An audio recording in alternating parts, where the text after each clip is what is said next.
വ്യാഴാഴ്ച വൈകിട്ടുണ്ടായ കനത്ത മഴയിൽ കിഴക്കൻ മേഖലയിൽ വ്യാപക നാശനഷ്ടം. നിരവധി വീടുകൾക്ക് ഭാഗികമായി തകർച്ച സംഭവിച്ചിട്ടുണ്ട്.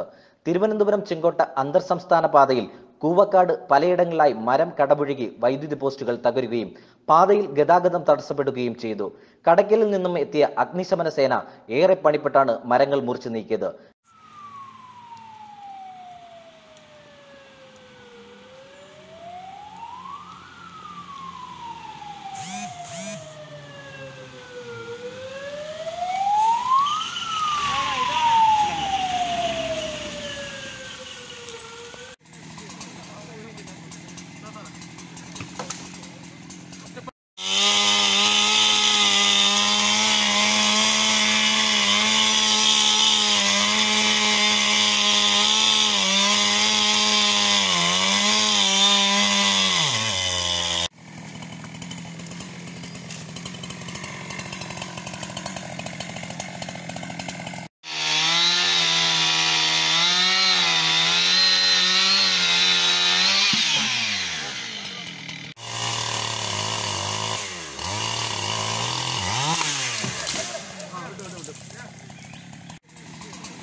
വിവരമറിഞ്ഞ് Anchal range forest officer BR ജയനും കുളത്തൂപ്പുഴ പോലീസും സ്ഥലത്ത് എത്തിയിരുന്നു.